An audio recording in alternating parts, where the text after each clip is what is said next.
All right, episode 17 is live with Brock Carter, What's my up? guy, What's longtime friend from middle school. Long time. It started with longboards and crushes on girls. That's as far as it went. Seventh grade? Yeah, when I first met Brock, this guy had Nike shoes with his name on them. Yeah, I remember. I forgot about this. They said Brock Carter, and you know what? When you're in 7th grade, that is the coolest thing. And you know what? Nike ID. Yeah, Nike ID. And I remember I was like, I want to make some Nike IDs. So I tried to make some, and then I saw they were $150, and you had to wait a month. So I think It was the grind, man. I think I bought some Air Force Ones that day. Yeah. Yeah. So, man, you just got back from Chicago. How was it? Yeah, I did. It was great, man. Went out for D-Man. D-Man. Went out for Dan's birthday. Met up with Sam. Met Kobe White. You saw that? I saw that you put that on your 6th photo on your Instagram. You put Kobe White. some light. Just Kobe White. He hasn't played in the NBA yet, so I can't brag about it too much. Yeah, so people who don't know who Kobe White is, he's a point guard for the Chicago Bulls right now. Yeah, I don't know if he'll start, yeah. but he tore it up in summer league, so yeah. he's gonna be good. And he eventually. was on UNC, correct? Yeah. Yeah. So Tar Heel. One of Darian's guys. That's how I was like, this guy just took a photo with Kobe White like he's just some guy. Casual. All casual. Sim looked like he was getting kind of close to him there. Yeah. He looked like he was trying to hold his hand a little bit there. So yeah, what happened with that is we were like big group of us. We were just like standing there off to the side, and it was on the Magnificent Mile. I have no idea what is Magnificent Mile's like a huge shopping. It's like I think it's on Michigan. I think that's the actual name of the street.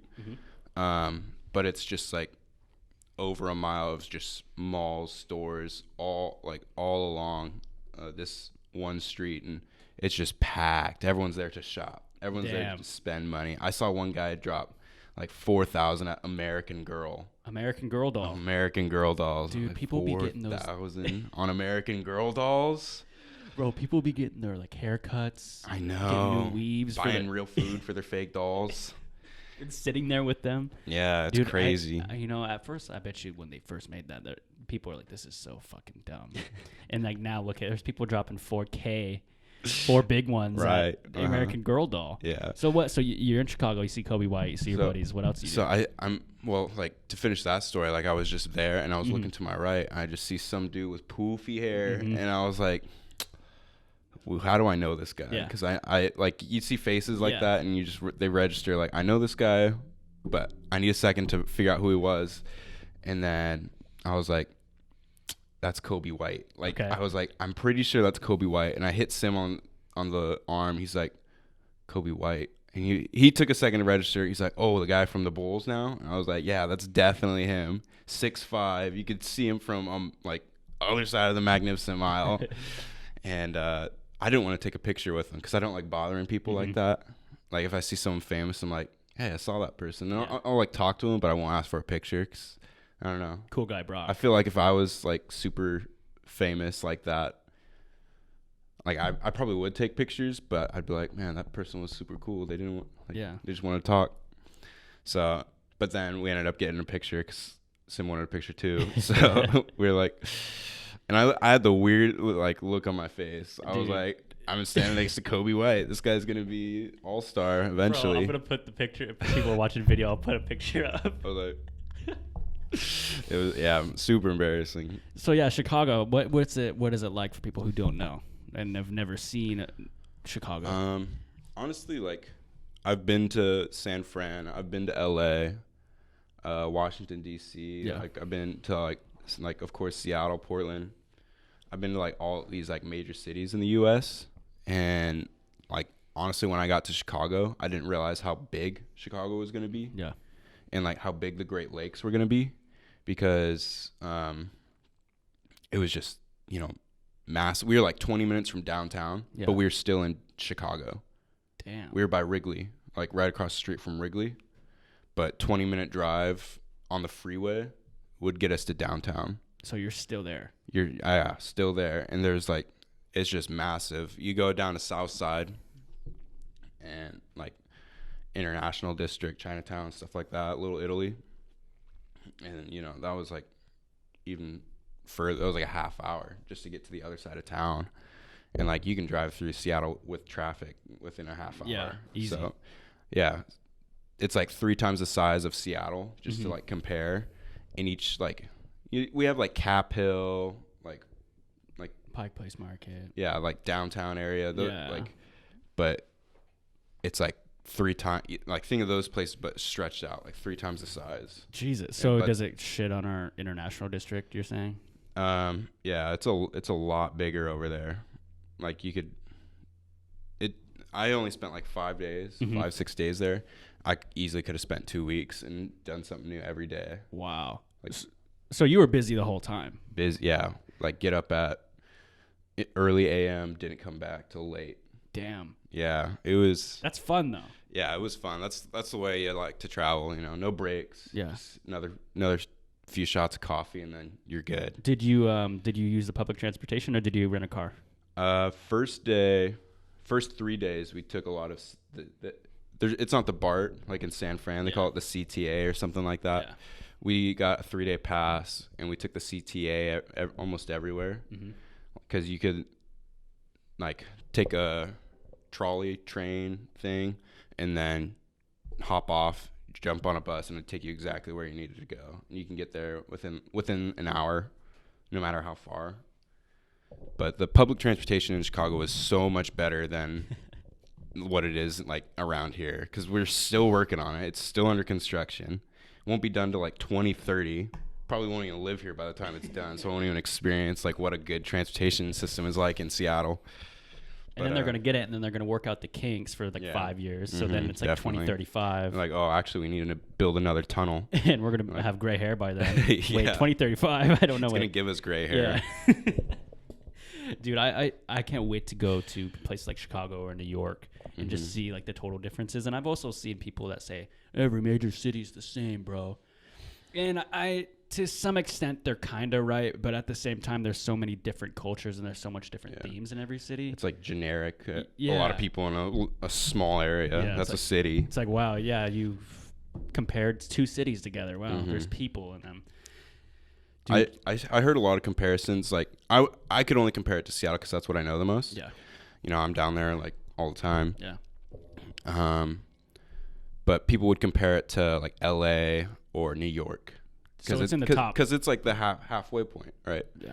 And so people would say like there's a saying I heard like L.A. is all about hype.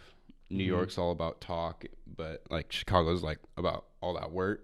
Okay, the and grind. Like, the grind and like just talking to the people. They're like super. My Airbnb host, he was like super cool guy. I lived in like his mother-in-law, his like downstairs for like a few days, and he had like portraits and art from like across the world that he's been to.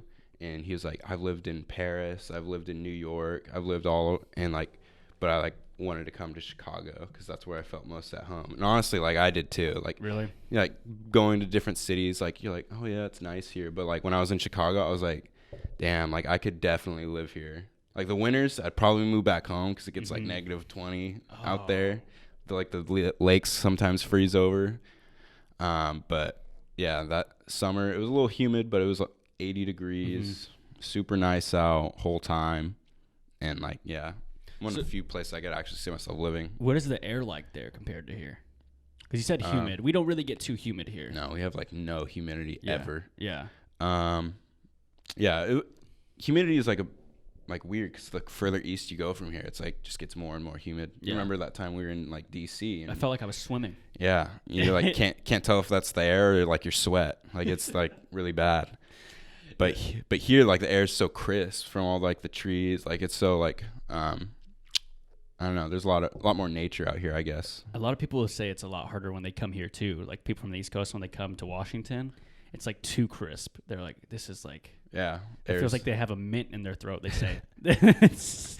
Yeah, dude. It's like evergreen spearmint. Yeah, it's a spearmint air, dude. So so you're in Chicago, and I also saw that you went to Chance's thing. Chance's Museum. Yeah. And for the people who are listening, Chance the Rapper had a museum? It was like a museum pop-up shop type of event. And so you actually told me about it, and I was like, hey, this seems kind of cool. Like, maybe we should do this. It's like $20 just to get in. Like, you know, why not $20? Mm-hmm. Like, one of my favorite artists of all time. So we all went. We stood in line. There was a few people that were just walking up and down the stairs, like creating like a film or something for it. And there were people in front of us. They're like talking about Chance and like how he was just there. Like, we just missed him. I just saw a story. That's why I sent it to you. Yeah, I was like, wow, 15 minutes, like, too late. Seeing him again, that'd be super cool. Because I've talked to him before, like at his concert and stuff. Cool dude. So yeah, we just waited in line, went up this elevator, and like the entrance, it was just taped over. It was a pop-up, so it wasn't like too put together downstairs. It just said the big day. Yeah. So we went upstairs, had to wait in line for a while because people were shopping. And so we had some guy walk us through, like, it was like all set up like a museum or like a walk-through art gallery. And so we walked through his like family life. And so he recreated his living room growing up. Same couch, same TV, and like DVRs everywhere. He was playing like home movies in there. And then we walked through, and there's like this room called the Rose Room, and it was just roses, like real roses, just cut up, flower petals everywhere, with TV, surrounded by TVs, also playing different home movies, and then like his like toys growing up. So like the red flyer, like pole cart wagon, like a big teddy bear, like one of those wiffle ball baseball bats and stuff, but it was like all covered in Swarovski crystals. Which is what's on his CD cover. Yeah, so it was just like you walk in, it was just shining everywhere. And then we walked into like this room that was like suit, like all white, gold, and it was like his actual suit and his wife's wedding dress that they actually wore. Like, it was the exact ones they wore at their wedding. And even their little daughter, they had her little dress that she wore. And so we walked through like his family life and like all that, and then we went across the way to his like music. So we started at 10 Day. Yeah. You could take pictures, like they had the backdrop of all the albums. It reminded me of that edit you made. That was you really can like cool. look up and like act like you were like doing the 10 Day album. Then that's cool. The acid rap, and then coloring books. And so that was really fun to do. And like they had like, for 10 Day, they had like the little, you know how 10 Day was, like he got suspended for 10 days. They had the suspension notice that he got at home, and they framed it and put it right there in that room, so you could look at it, and it was like signed by the principal and everything. It was super funny. And then you could like create, like he had like this little, I don't know what they're called, but it's like those little thing with all the little squares that you can hit, and it'd be like his like ad libs. Oh yeah, like a kind of like almost like a puzzle kind of thing. Yeah, and so you'd hit it, and then like you could create the beats. And, the soundboard. The soundboard, yeah. And so you could play around with all the soundboards he had for like all of his albums. Whoa. And so yeah, you'd hit it, and you're like all his like famous little things. That's like super cool, bro. How many people were there? It was packed. I remember when I walked by, I was walking in, and then Trinidad. I don't know if you know who Trinidad James is. No. He's like another like musician, artist kind of thing. He was like walking through with us, and I was like Trinidad, this is a bodyguard, big ass bodyguard was right there. I was like, I'm not gonna ask for a picture because he's here, but you know, it was super cool. He's like, you know, decked out in like gold, just like baller, $5,000 shoes on. Like, yeah, this guy's definitely Trinidad James. There's a lot of people in that are famous from Chicago. Even just him and Kanye. Those are just two big names at itself. Michael Jordan played for Chicago. You know, there's a lot of big names huge that have come influence. out of, walking around, you like see like different things like Jordan, like just murals everywhere of Jordan. Yeah. Do you think he's the biggest person? Like, because here it's probably Jimi Hendrix. I would probably Bill Gates or Kurt Cobain. Like, those are our biggest like, you know, representatives. Wait, was Jimi Hendrix from here? Pretty sure, yeah. I don't know if he was. I know Bruce Lee was buried here. Yeah. We have like all these big names, but like, you know, Chicago, Michael Jordan. Yeah. You know, and then you think LA, there's so many people that could represent LA. Yeah. You know, musically wise, and like like famous athletes, of course. Yeah. Kawhi.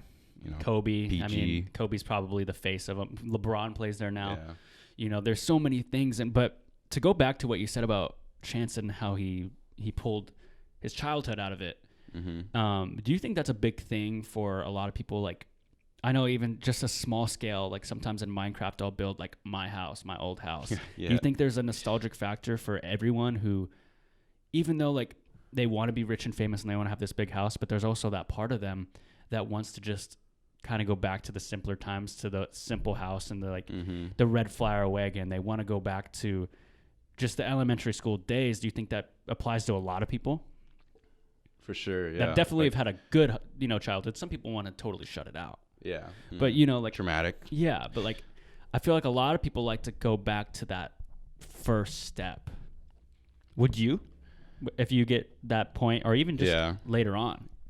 Like, even, like, eating, like, the food you'd eat as a kid. You'd, like, like, you see it at a store, like, oh, man, I used to live off these things for, like, a week. It was probably so bad for me, but... yeah, definitely. Like coming back home, like I grew up in the same house whole life, and you'll like definitely like I just think of things like, or like little subtle things I see like remind me of like nostalgia, like make me nostalgic and stuff, like Nintendo 64s, and like I remember like playing that all night with Cameron, my brother, and so when people make their break, get their bag. It's fun to see them like come back home and like rep like what, like be who they are, like not forget about home and stuff like that. I think it's a really cool thing because I that's another thing I like to do is like, again, like in small, like I'll have something like a fruit roll up like I haven't had since I was 10, and then you go, oh my, like it's the same thing you just said. You go, wow, I haven't had one of these since then, and it brings you back. And it's not even like, it brings you deeper back. You're like, I remember eating these and playing this game, or I remember eating this and like I fell down on the skateboard the next day. Like you think you would never remember those memories, but then as soon as taste, smell, hearing really hits you. And Thomas was telling me about this. Smell is one of those things I think can really be one of the most impactful memories. Really? Because I remember I went into my grandpa's motorhome yesterday with Rob and Sam, and we used to hang out in there, play the Nintendo 64 all the time. And it smelled the exact same like that it did when I was younger, and like it hit me, like I started remembering all of these like memories just from smell. I can never do that with smell. Really? Is it if I saw something, or like taste, or like sometimes you just walk in and then you get like deja vu almost kind of thing, but like everyone's like, oh man, do you smell that? It reminds me of something. Like, nah, it just smells bad, man. I don't know what you're talking about. It doesn't make me think of anything. It just smells weird. You're like, it just doesn't. I guess even with smell with me, I think in episode 3 I talked about this. A girl I used to talk to would have like, they would use this certain detergent for their clothes or something like that. And I remember like when I would I smelled someone like walk by me, and then all of a sudden it was just memories of that person. The good memories, but it was just so crazy that a scent could do that. Yeah, that could do that. Yeah, I guess I can't connect it like that, or like my mind doesn't work that way. What is it? What does it hit you the most with then? Probably taste. Taste. Yeah, because like I eat a lot. So like food easily reminds me of something, or like the sound. Yeah. Like like sizzling. Like I remember like cooking food when I was super young, or like making food with my fam. So yeah, never could do the smell thing. Well, what food, if I could ask you this, what food reminds you most of our senior trip that we had in 2016? What food? There's a lot. I'd say like pizza, probably. Pizza, because we were eating pizza when Thomas got ranch on his pillow, and he was so butthurt. He was freaking out, and it was me, because I was like, I saw some because you would hold it like this.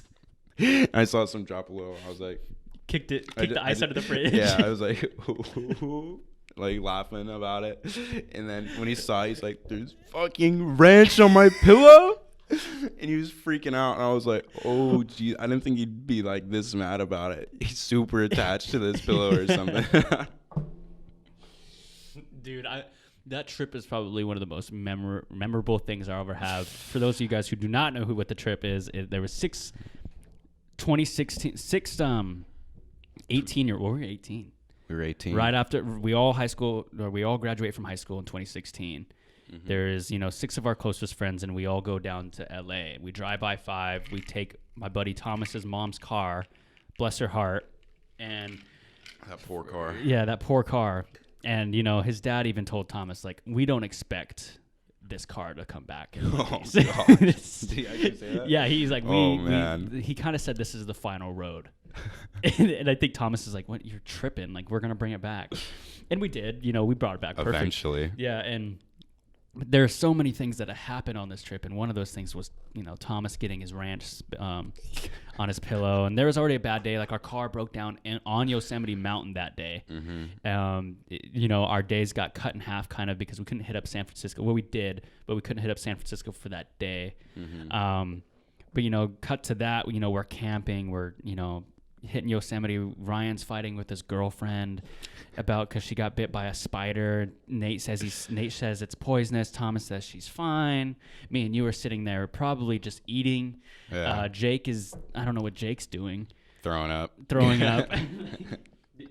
I really had a good time in San Diego though when we went. San Diego was really fun. We hit that beach. Made it all the way down. Yeah, we made it all the way down to San Diego from where we live in the top of essentially Washington. And then all the way down to San Diego, which is 22 and a half hours. And we did that driving a day on the way back up. A day, one one whole day. Longest day of my life. Brock was actually driving you brought us from the top of California to the Oregon or to the top? I drove like middle California all the way to Oregon. Yeah. And this guy, I'll never forget this guy's quote. It's in the flat part of California. Oh man, guys, and we're all, thought he was gonna say something really serious. I could see where we're gonna be in 2 hours. You could. It was that flat. Because you go flat and then you go over an overpass, and then once you're at that height, it's like probably 10, 20 feet in the air, but you could see where you're gonna be in 2 hours. Nothing but tumbleweeds. It's clear. Only semi trucks and this Toyota Sequoia. Oh man, most boring time of my life. You got a pretty boring part. I got the pretty boring, straight, flat, tumbleweeds. And I don't think there was cruise control in that car either. I can't remember, but all I remember is like going like 10 over. Yeah. And people pass you going 30 over, and they're honking at, get out of the way. Like, what? Dude, when I was doing it, I would cruise control at the speed limit, so I was that asshole. Yeah. And everyone in the car was yelling at me, and I got so butthurt. What I said is like, I don't want to get a ticket in George's car. That's what I was like, I don't want to get. You'd get a ticket for going too slow in George's car. Yeah, that's what everyone was telling me. But dude, another good quote from Brock on this trip. I know I keep bringing up this trip, but it's eventful. Mm-hmm. We took the I don't know what it is, the train station into San Francisco when we went. We took the BART, and we go on the subway and we're really excited, and we're walking up the steps into the city over by downtown mall, and this guy Brock, well, apparently based on the smell, I could just go pee wherever I want. Did I say that? Yes. I have this snap based on this, the smell. I could just take a piss wherever I want. Wherever I so choose. It was probably it was one of the most nasty smelling things. Yeah, it was pretty gross. Then we had Ryan. We were in Chinatown. For those of you guys who don't know what Chinatown is, it's just like we're part of a city. It's just like little China. Yeah. And, there's a 100-year-old lady walking in front of us, probably 103. With her husband, I remember. Yeah, and what a sweet old lady. Me and Brock are just, walking at a leisurely pace, respecting the old people, because you don't expect them to walk more than, 2 miles an hour. And this guy, Ryan, one of our buddies, starts grunting and getting in a bad mood and says, slow people here. Now, what did he say? I don't know. It was just he just said something like super rude. He's like fucking slow ass old people or something like that. I was like, bro, what? I think Nate's like they're 100 or Thomas. Chill out. They're old. Like we're not walking behind Usain Bolt. Chill out. And he was just he was just out to get mad at someone. So mad for no reason. He was like. He wanted to fly home. Yeah, he was like, take me to SF. Oh, and then he also, for those of you guys who don't know, me and this guy right here picked up the tab because in California, apparently they don't do separate checks. Or I think it was just a restaurant, but they were like, sorry, we can only do it twice. I was like, wow, okay. So I picked up Jake's and Ryan's. No, I pick up Jake and Ryan's. You picked up the other two. Oh no, I got Thomas and Ryan's, and then I had Nate. You had Thomas and Jake, because we were on the left side. Gotcha. And then I remember but yeah, we were sitting there and Ryan just starts pouting. For those of you guys who don't know, Ryan's kind of a rude guy sometimes. He's gotten better. But he eats all his plate, the whole plate, drinks all his soda, and then he says he's not going to pay for it because he didn't like it. That's exactly what happened. And I remember when we paid, Tom was like, "Thanks, Brock." Yeah. And then that was that. And then Jake was like, "Oh, you owed me." I was like, "For what?" And then he's like, "All right." Yeah, like Nate paid me like cash, I think, after I covered him, and then Ryan proceeded to get up and cross his hands and said, "Take me home." I'm not paying for it. I didn't like it. That's exactly what he was doing. Then he said it's $84 to bring me home, to bring me to the SFO. The SFO is probably an hour, like probably half hour away. Mm-hmm. And he said we would have to keep his shit because he couldn't afford to pay for the luggage on Spirit Airlines. And then he was like, "I know people. You know someone at SFO? TSA. They'll get me in." He'll get him an extra ounce of shampoo in for him for his beard. So, man, what have you been up to for people who haven't heard Brock Carter in a while? Because, you were at EVCC. Mm-hmm. Before that, you're at ISC. Mm-hmm. What happened after EVCC? After EVCC? Well, when I left EVCC, super thankful. Yeah, shout out to EVCC for the recording room. Here right now. But after graduation, after high school graduation, I was just like, man, I don't know what I want to do. So I went school route. It's like everyone either went to work, school, military. Everyone chose a different path, and I was like, well, like I'm not gonna join the military. It's just not for me. And so I was like, I don't want to like start my 9-to-5 life yet. So I went to school, and I did like a year and a half at Everett, and before I was like, I got to get out of here because like the mentality wasn't right for me. Like people were going to school just to get their AA to move up at like Boeing. There's like a ton of people like that. And, I wanted to do something else. So I transferred I started applied to Western, UW, UWB.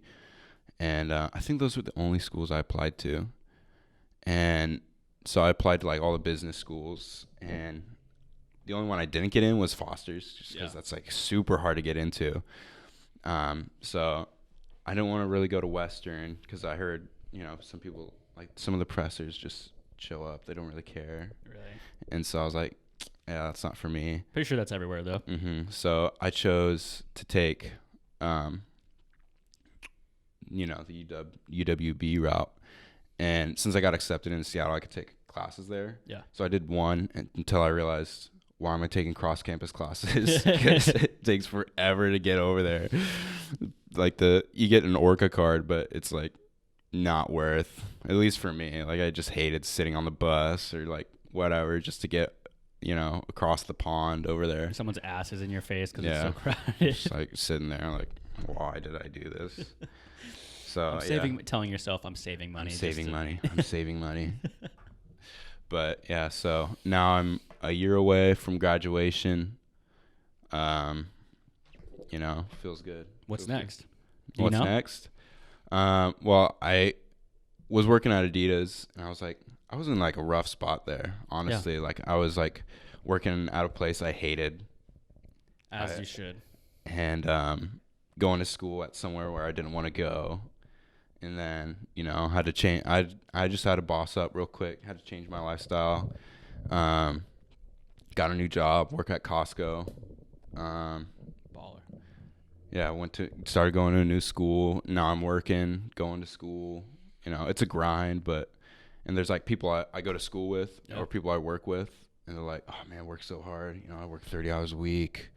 I'm like, "Dang, I go to school full time too." And people I go to school with, they're like, "Oh, the class is so hard. Taking 12 credits." I'm like, damn, I'm taking 15 full time, and while working 30 to 40 hours a week, like, and balancing the social life and working out. Yeah, balancing, trying to stay in shape, like during quarters, like I'm ghost mode. Yeah. Like I feel like, LeBron in the playoffs. Yeah, like, just 3 no times a social year. media. I'm like, put my phone down. You just see me on my laptop drinking coffee. Like that's all I do. And there's like times at work where I would like, I would work on something on my lunch, just like have that extra half hour. And I'd take like a 35-minute lunch, which you're not supposed to. You get a 3-minute grace period. That's it. Which is like not bad, but like I'd do like I'd start working on something, and then they talk to me like, you should probably just stick to one problem and stuff. And I was like, I did one problem in like half an hour. Like you don't understand. It's like, yeah, it's problem 1, but then there's problem 1 A through Z. Yeah, it's like, I was just about to say that. Professors, it's only questions 1 through 3. You're like, oh, okay. You get there. There's 26 times 3. You're like, oh my gosh. Yeah, you're like, oh, there's 2Z. What? Then there's Z1, Z2. They have the Greek alphabet in. Zeta, yeah, Beta. Yeah, you're like, what? Right. Dude, yeah, Costco looks like it's a fun environment over at Costco, I feel. I mean, I've never worked there, but, I go in there, and the difference is between Target, Walmart, Winco, is you pay to get in, you have the membership, and I feel like when you pay for something, you value it more. And so, like, if I were to, buy shoes, I'm going to value them more than if someone were to give them to me. And I don't know, it's just like psychological sometimes. I'm not saying like I'm going to trash things that people give to me, but what I'm trying to say is when you're in Costco, everyone's in a better mood. Everyone appreciates it more. And most of the time they're buying for a family. Most of the time, Walmart people are just going in there, yes, they're, buying stuff for their family, but it's really family oriented there. And I really love that about Costco. It's like, you see, it's an older demographic. Yeah. But it's like fun because they want to talk to you because they like don't get out much. Yeah. So they're like, oh yeah, I love like coming to Costco. Like I like buying all this stuff, and it's like you're just there, like just like talking to the little kids in the cart, and they're like making like just like laughing. Like I just get paid to like just be there and like hang out when people have questions. But like honestly, like I just think I'm like a morale guy when I'm there. Really? Yeah, because I walk in, everyone says, what's up? Like I walk in through the door and like there's like 30 people who say what's up before I even clock in. Damn. And then when I'm walking back, I just kick open all the doors because they're like swivel doors. I just say doors, kick it open, and then everyone's like, hey, what's up? And then, you just go about your day. It's a really fun job. When I was there actually last week, when I was over in Chicago, I was checking out. They're like, yeah, who do you know that works here? Because I have, you hooked me up with that card. After my heartbreak, I was all butthurt. You're like, you know what, Dom? You need a black card. You need a black executive membership. So I was like, okay. And, I get up there and this guy's like, who do you know? I was like, oh, Brock Carter. He's like, oh, I'm sorry. I forgot his name. It might have been Phil, but he was bald. He had like a beard, but he was pretty funny. He's like, I'm sorry, you know that guy. I was like, yeah, I've known him since middle school. He's like, damn, and you've stuck around. I was like, damn, this guy's really grown. And he probably don't even know. He's probably just being a cool guy. But he's, God, it's a fun environment. It was cool, and everyone's just in a good mood. Me, after again, I took Nate, Thomas, and Brian to Costco over by Pullman where we go to school, and me and Brian were just there to kind of just be there, and Thomas actually kind of wanted to get food or something like that, and I think Nate wanted muffins, so we just took a Sunday out and went over there, and me and Brian literally did the whole crash course of the samples, and this guy Thomas, he's all, yeah, I was talking to Nate, and we were just looking at you guys from afar and just saying, chickens to the feed, man. Honestly, we were chickens to the feed, just going. Me and Brian were like, "Oh, and we got these coconut bites or coconut cluster things. Those things are fucking good." Yeah, they're not a sponsor here, but those things were fucking good. Honestly, people take their breaks. Yeah, they're like, "I'm gonna do a lap," or they do 2 laps, whatever they could fit in, and they just like go around, throw the wrapper away, go to the next one because it's like 2 feet away. Yeah, just down in these samples, and then on their lunch they'll go buy it or fit some more laps in around the store. You guys call it laps in there? Oh yeah. That's so comparing Adidas to Costco then, is it night and day? As in just like overall just treatment, overall experience, I would say, just as a worker. Yeah, definitely. Like, I'm sure you had good experiences at Adidas. You met cool people. They like, flew me out to San Fran, helped work over there. and it did have its benefits, like NBA tickets, Mitchell and Ness. You had discounts to other stores at the mall too, right? Mm-hmm. Like I could get stuff off Reebok, but Nice. I didn't really wear Reebok like that. So, but like golf stuff, Mitchell and Ness when they owned Mitchell and Ness, and like the Portland Trailblazers tickets. Yeah. So, yeah, it did have its benefits, but overall treatment was nothing like what I get now. But yeah, so you saved up for a car. You got a brand new fucking Mazda, and then what happened? What's going on with your car situation? Right now, so yeah. Tell people what happened. I've had the truck. Yeah. Like I had my little Nissan for, I think I got it my junior year after my Honda. Yeah. So you had the white Honda Civic for a long time. So 16, everyone gets like a Honda Civic, man. You got 42 miles a gallon, bro. You're balling. Mm-hmm. Yep. At 4-door, so all the homies could fit in. Bro, we sardine canned in there. Yeah, just pack it, fill in, man. I get like 40 miles a gallon in this thing.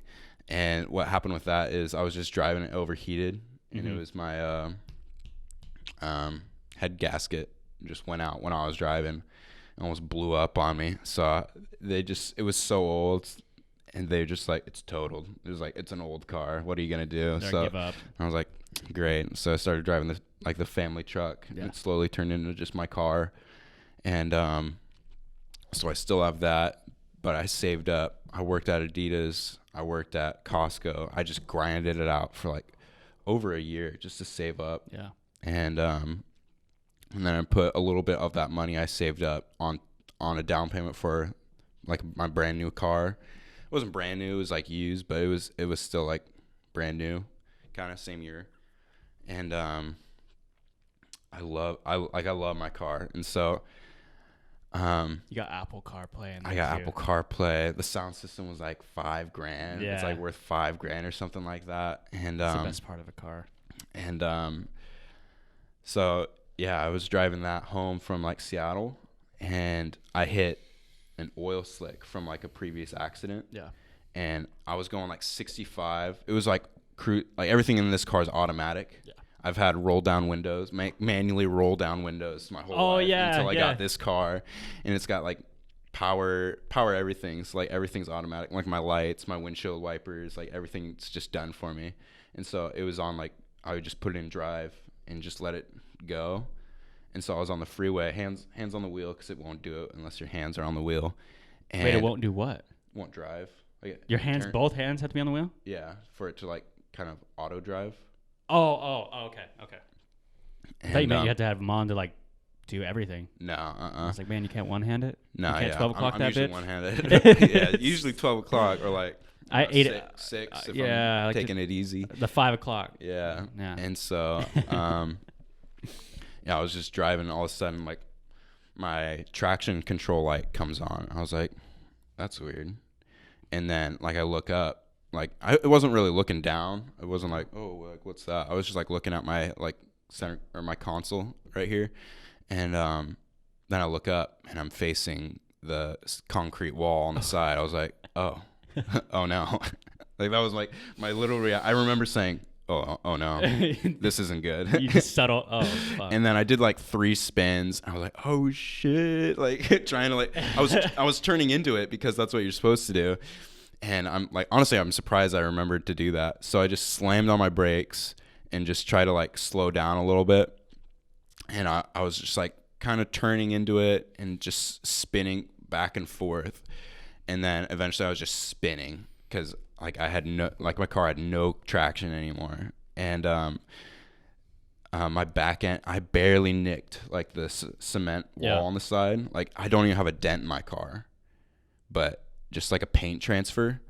And so I hit it, and then I'm like, oh my gosh, like this really just happened. And I slowed down, and then I pulled off to the side, and then my airbags went off. After you're all not like my wheel one or like the passenger one, but just like the side curtain right here. And it was like 2 seconds after after I parked. And so I was just sitting there like what, like dazed.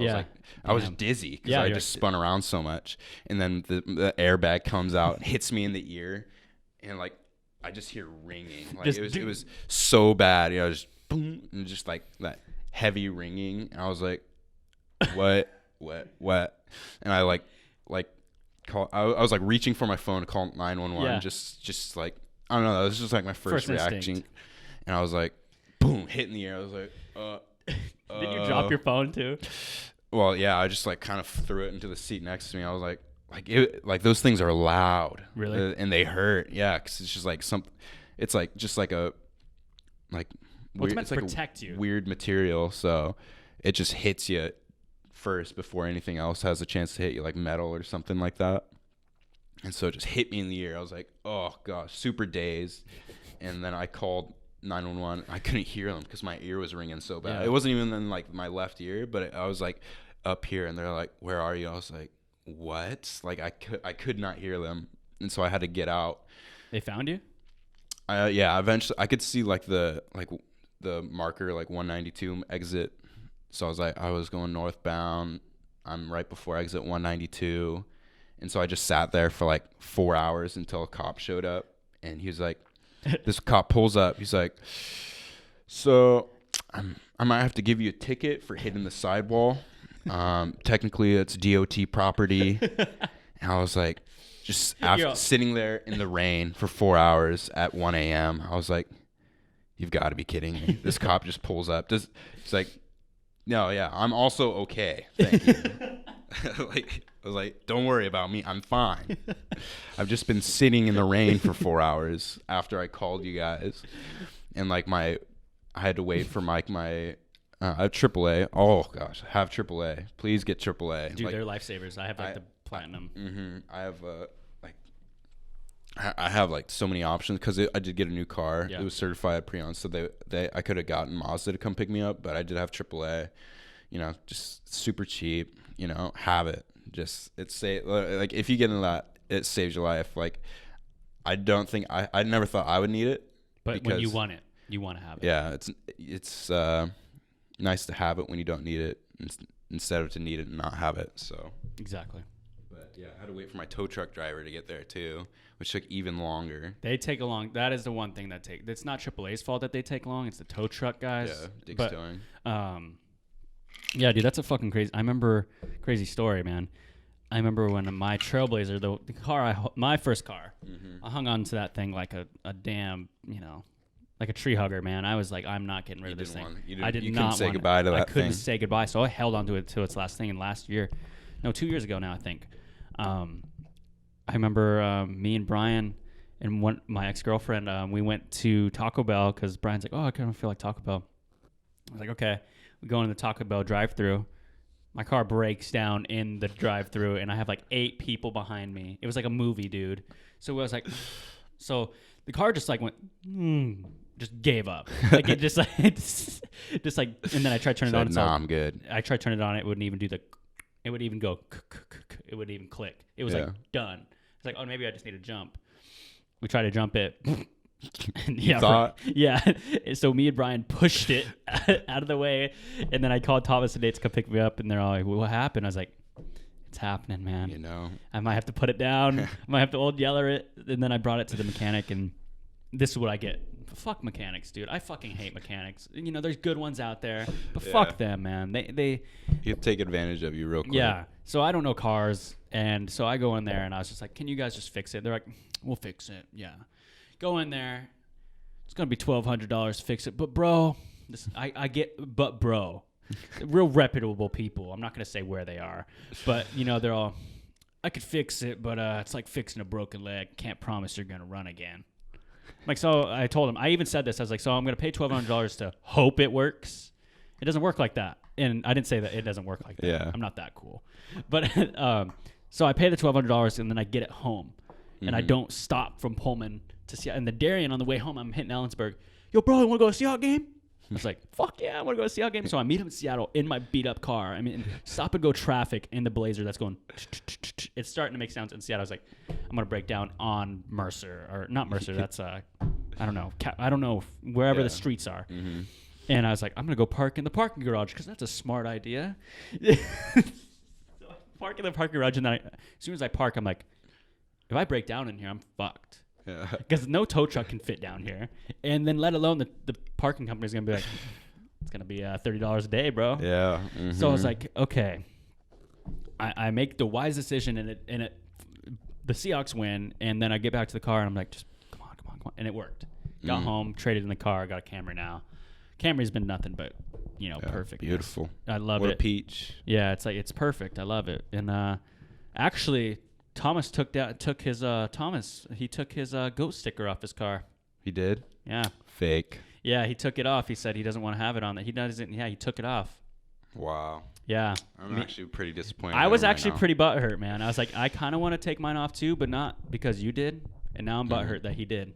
Yeah. And I hope he's listening to this. He better be. I think he thinks that we're just gonna all take him off now.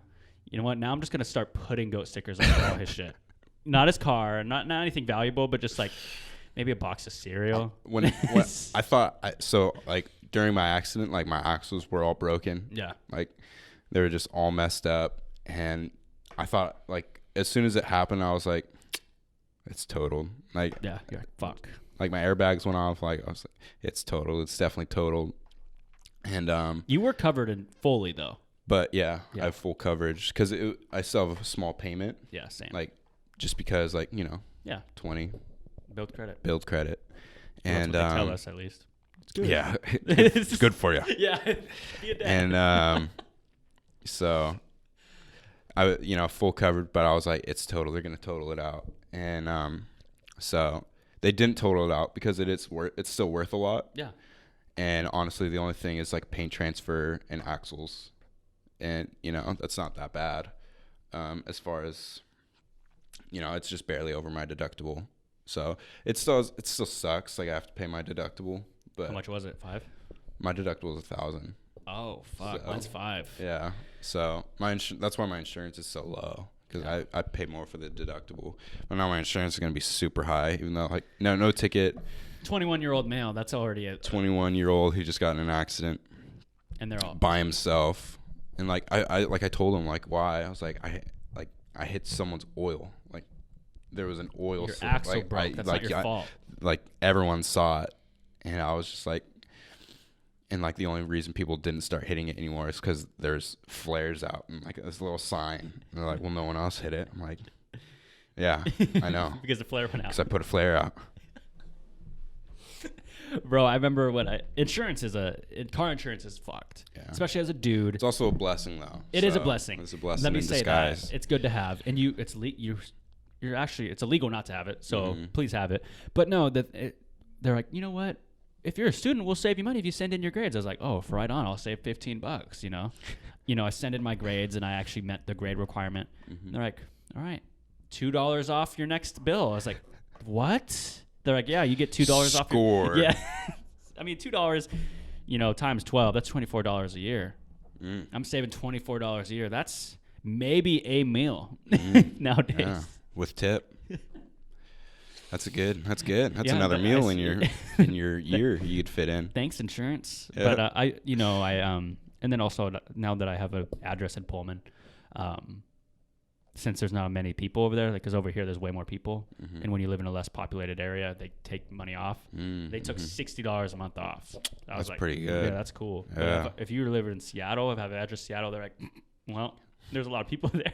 You got to pay for all the dumb people. Yeah. All the potholes jimmies that you're gonna run into. Gonna damage I see your car. the ring you got on. What do you got there? Where'd you get that? That's fucking cool. This was my grandma's rock. That's fucking cool. Yeah. So, it's a family piece. Yeah. And so it fits only on my ring or my little pinky finger. Yeah. So, you like, at least for me, like I like having like family stuff. Yeah. Like it means it means a lot to me, and it just reminds me of her. Yeah, dude, that's exactly why I wear these necklaces every day. I mean, I think it's been like a year and a half or a year that I haven't worn something around my neck. Yeah. And it's my grandpa makes them, and I know what you mean. It's like when you have something family related, and like my Nana would even give me stuff, and I just she would like give me a rock, like not like a nice like diamond rock or something, but it like some, I don't know, spiritual rock, and I'd wear that in my pocket, and it's just nice to have, or something somebody draws for you, you hang it up. It's having that family piece I think everybody should have.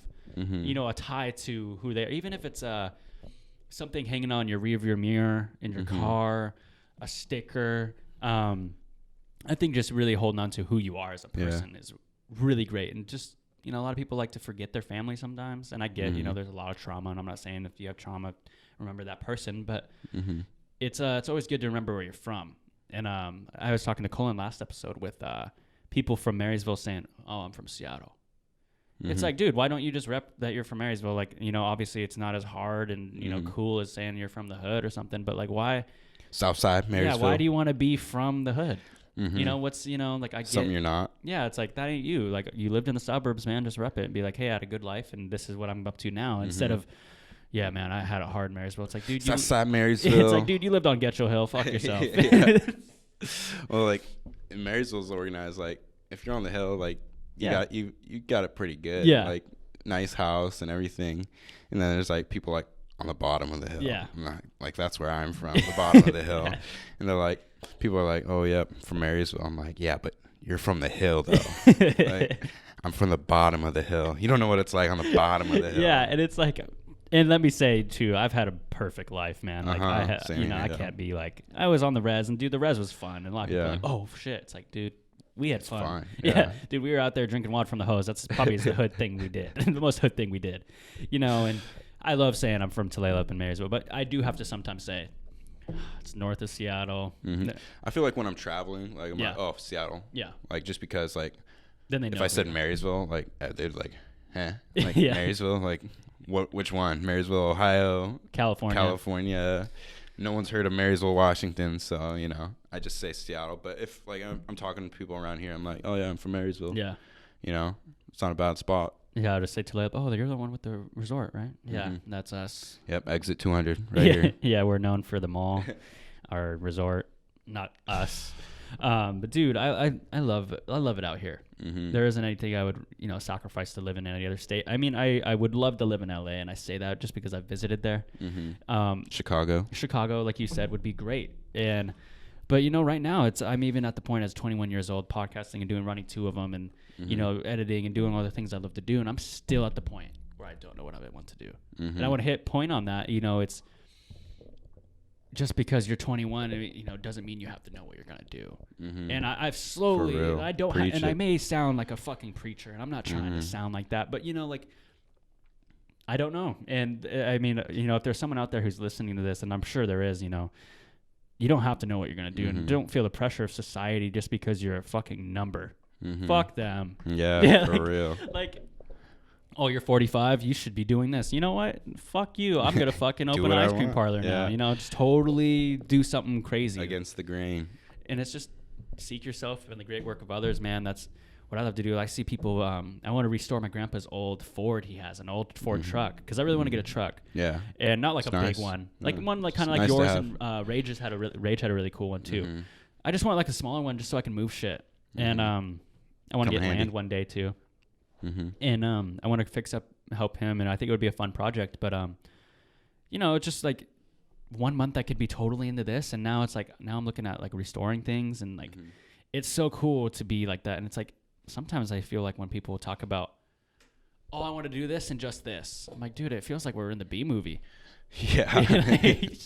B. Yeah, like I don't want to just do that. Yeah. You know, I don't want to just be a stirrer. Yeah.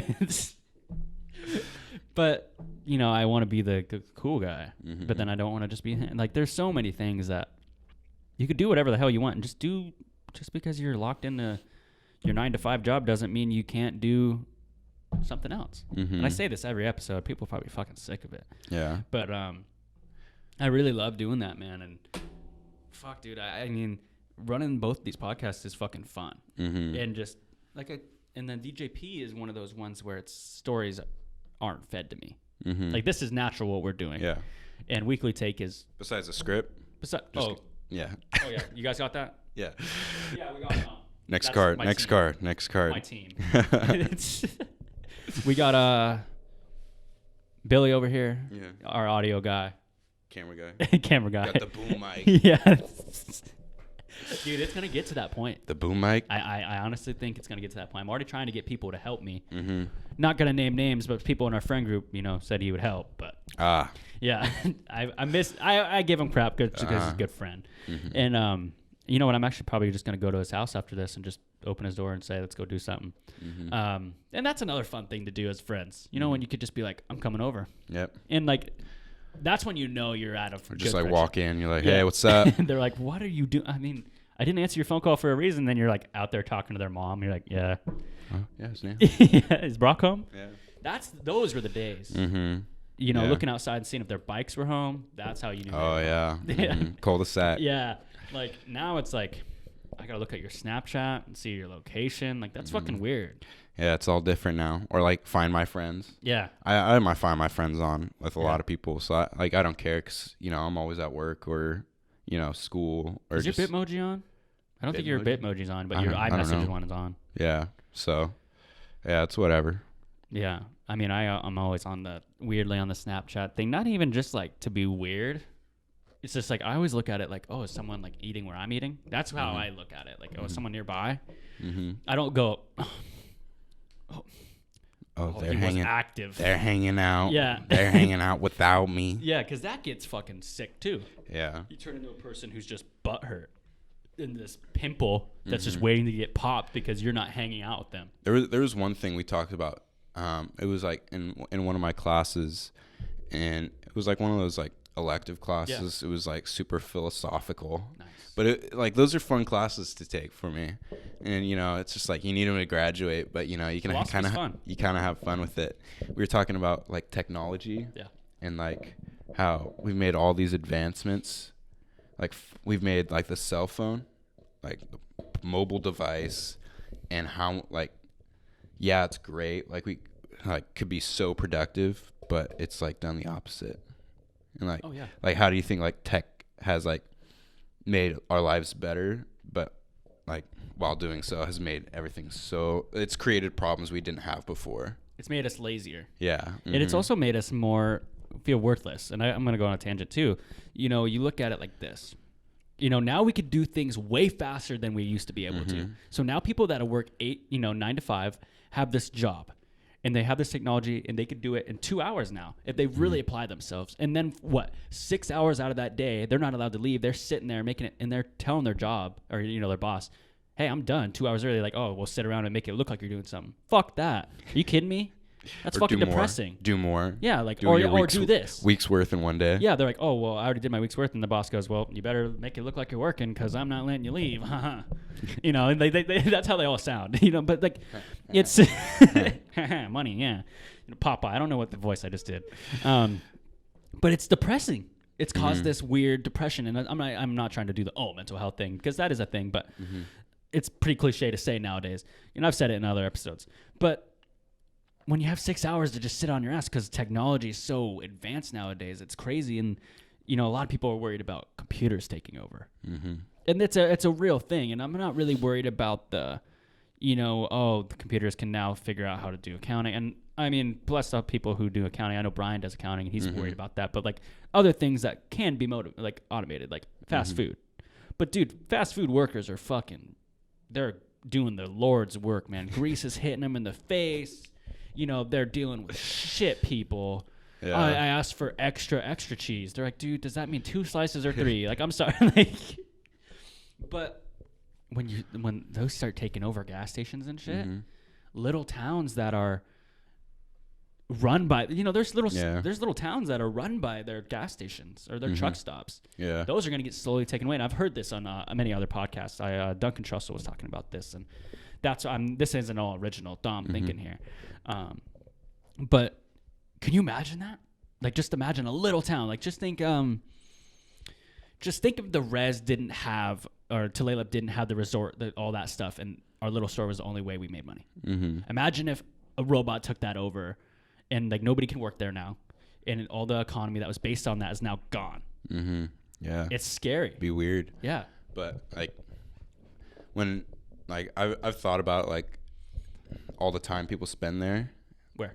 Like just working at their jobs. Yeah. Like it kind of frees them up to pursue other things. And, there's like tons of things like people got to focus on besides their job right now. Like, just like the state of the world right now that we're in, like, I hate to be like, I've never been like the super like eco-friendly guy. Yeah. But like, honestly, like, Earth's dying, dude. Like, pick up your fucking garbage. Like, people should stop littering. Yeah. And like, I see, like, I got my little reusable cup, and like, you know, I've never been like super green or like hippie style, but like, you know, I've definitely like thought about like how my consumption of like clothes and like shoes, and you know me, like with my shoes, like anything that drops, I'm like, that's mine already. Yeah. Like, I'll take that. And I started thinking about it. It's like, man, I'm really buying like these shoes. Like I was getting like a few pairs a month, and I was just like thinking like how did they create these, like all the leather, like all like the materials go in, and for something that you only wear like a few times. Yeah. And so it's an art. Yeah. So I kind of like took a step back and like realized like, yeah, maybe I don't need all this stuff. And you know, consumption, like honestly, like people's like personal habits, like driving, like things that are bad for the environment, is like not even like 10% of like it's why it's like corporations and stuff like that. It's like, yeah, super bad. So like anything you could do to slow your consumption, like I've taken that step. And so, yeah, weird tangent. Yeah, no, it's or people who brush their teeth, fucking turn the water off after you're done. Yeah, it's just like things like that. And then brush your teeth and then use it. Like, you don't got to keep it on the whole time. Mm-hmm. And like I mean, I'm guilty. I'm not sitting here on my high horse, you know, in my castle. Well, all people who don't fucking, you know, do. Yeah. All people who don't turn off the water, and they are not allowed in my castle. I'm like, no, I'm not trying to sound like that. Like, yeah, like everyone, like just try. Like everyone should do their part, but honestly, like if people just did their part and companies still process the same way, like all the cardboard they use, like nothing would change. Like, so like the way you gotta, like the things you gotta do about it is like consume less and like not like it's gonna hurt businesses, like major businesses, but honestly, like that businesses are the reason why we're in the direction we're heading. Because like if businesses change and people still drove every day, like did their normal stuff, we'd be like way better off. Oh yeah, dude. Well, they kind of people look the other way because how much money they're able to generate. Mm-hmm. And it's just how, you know, I get money, how money can sway people, like people who do horrible crimes. Mm-hmm. If they're billionaires, they'll be like, all right, well, we'll just put you in treatment. Mm-hmm. It's like, dude, you killed someone. What the hell? But they, you know, little do you know, they paid the sheriff $1 billion just for slap on the wrist. Mm-hmm. But no, to go back to the shoes, and as you know, as I've gotten older, I've tried to get more or less materialistic, mm-hmm, and definitely. it's hard. And it's really hard when you see a cool new shoe, cool hat. Yeah. And, you know, there's that balance of treating yourself, and there's that balance of, do I need it? Mm-hmm. But at a young age, what was it so that shoes stuck out to you? Because for me, the reason I started liking shoes, and that's kind of how we started, you know, talking when we were younger, too. So those shoes, those Brock Carter shoes. Yeah, like Nike ID. Yeah. To go full circle with the podcast, you know, like when I was younger, the reason I liked shoes so much and I liked having basketball shoes and cool, like, you know, streetwear shoes. Yeah. Is because, like, I wasn't really the biggest guy back then. And, like, I could rep myself through shoes, and a lot of people would think that's fucking cool. Yeah. So, like, I think that's where my thing started with shoes, mm-hmm. where I kind of wanted to stand out a little bit. What was it for you with shoes? Was it kind of like among those same lines a little bit? Where you just kind of wanted to show yourself off a little bit? I do. Like, you ever, like psychoanalyze yourself? Like, why do I do this? Like, kind of every thing. Week. Yeah, it's like, man, what's the meaning behind this? Like, why am I addicted to, or like, why am I hooked on the things that I'm hooked on? Yeah. And like clothes and shoes. And I think it was because, like, I like jerseys, I like sports memorabilia, and like shoes like that.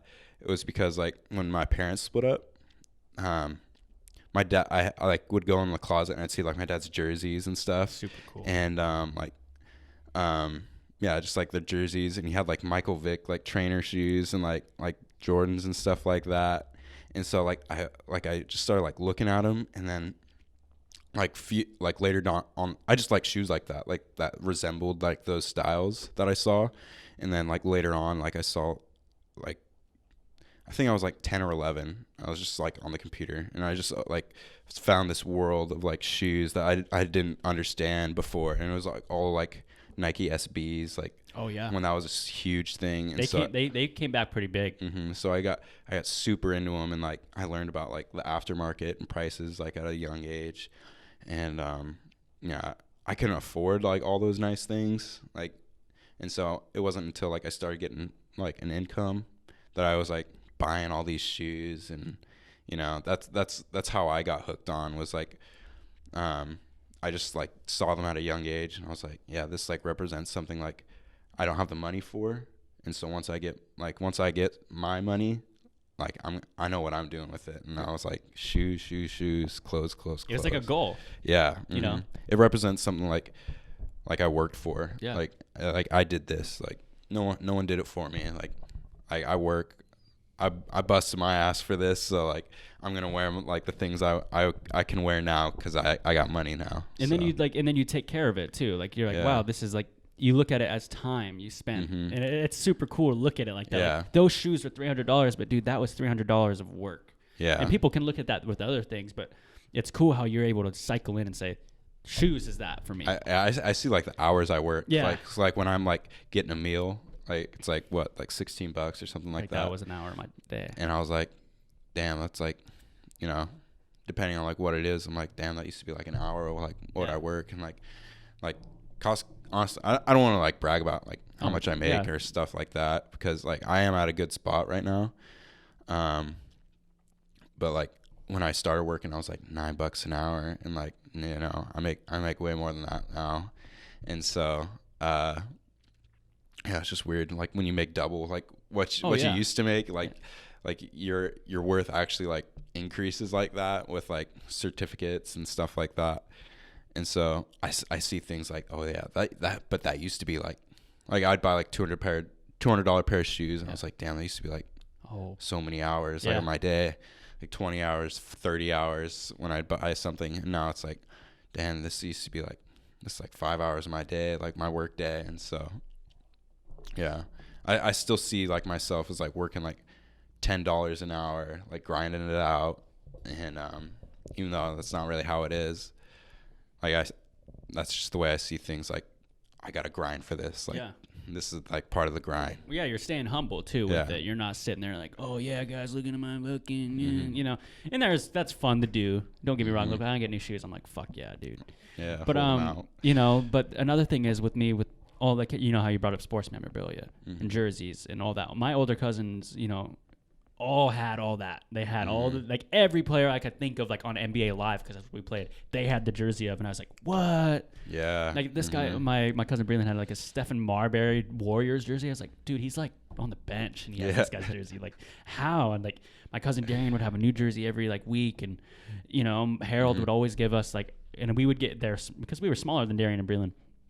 So we would get all their stuff, and so we have all. That's why we have so many of those little jerseys. Yeah. And like now I'm gonna give those back to Keegan and Gabe because they're, you know, it's like tradition. Yeah. And like it's cool to see, like when you're younger, you're so influenced by just what as a guy, older guys are wearing. You're like, whoa, like you said, your dad, like it was my cousins were, you know, I was like, whoa, that's. Yeah. I don't even really like the Lakers, but they have a Lakers jersey. Like that's cool. And I just really respect that. And man, dude, we're at an hour and 8 already. I don't know how much time you. No, I don't work today. Oh, okay, cool. Dude, we should. You know where we should go after this? We should go get pizza at Brooklyn Bros, dude. I was there yesterday. Oh my god, man! It was pretty good though. I'll go again if you want. Okay, yeah, dude, I'm really feeling that, dude. For people who don't know what pizza is, but this is like I don't know what point this is, but again, this is episode 17 with Brock, I believe. But yeah, dude, it's EVCC library. This is where we're recording in, and there's a lot of great things. And yeah, dude, I never thought I would be a kook, to be honest with you. Like I applied to UW off. I actually got in. You got that hat on. I got this hat on. Yeah, I got in. But it's it wasn't really fitting because how I'm living over there in the birdhouse, and I really admire that. And there's a lot of good things going on for me at the Native Center at Wazoo, and that's kind good, of the big thing that was. But dude, don't get me wrong, man. like Masters is coming up, and I plan to do Masters, Mm-hmm. and I plan to even go farther than that because I'm blessed, dude. I'm fucking blessed that my tribe helps me out financially. Definitely. And good you recognize it and stuff. Yeah, and a lot of people, use your opportunities. They should do that. I'm like, well, why are you thinking it like that? Yeah. You know, and I had a lot of people before me sacrifice their lives for this, and you know, as long as I could voice it out. But anyway, yeah, Wazoo is very great. And I'm pretty sure you've had a lot of positive experiences at UW. You've met a lot of great people, and I know you even just when you went on the Chicago trip, you met. I mean, Well, like I was going with like Sim and Dan. Yeah. And I was like, hey, you guys can all come if you want. Yeah. They're like, all right. Yeah, like that's awesome. So down, and I was like, dang, like I love how spontaneous like life can be sometimes like that. And you're like, man, like I've known these people for like a month. Yeah. And they're going to Chicago with you. And they're like, yeah, let's go to That's Chicago. So cool. I was like, yo. Like you're like, let's go to the Chance thing. They're like, we're down. Like that's you know. Definitely blessed. I think that's how we got along really well too as kids. Like you're like, hey man, you want to go longboard at Jennings Park? And I was like, fuck yeah, I don't even go to longboard. You're like, dude, I got my brothers. Well, I feel like we grew up like pretty similar. Like we all like polar opposites, but pretty similar. Yeah. And like you had one brother, I had one brother, and like just living with your mom, you know. And it's like it's weird to think like when I talk to people, and like the people like I really connect with like easily, like just so natural, like we've been friends forever, are people that like grew up like that, just like a sibling. Thomas has the same thing too. He has an older brother. Siblings. Ryan has a brother. And just like in like growing up like household like similarities, like people who just grew up with like, you know, open house. We kind of both had open house stuff. Like we'd be like, hey Sheena, hey Nancy, you know. Yeah, just like people who could do that, you know. They're like people that I've kept around in my life. Yeah. You know, so. But yeah, what were we talking about? We kind of went off on. We were talking about UW and man, I kind of did I forgot where. Oh no, spontaneous. Spontaneous and like spontaneous. And what friendship and seeing friendships from opportunities. And like I say this in every podcast too.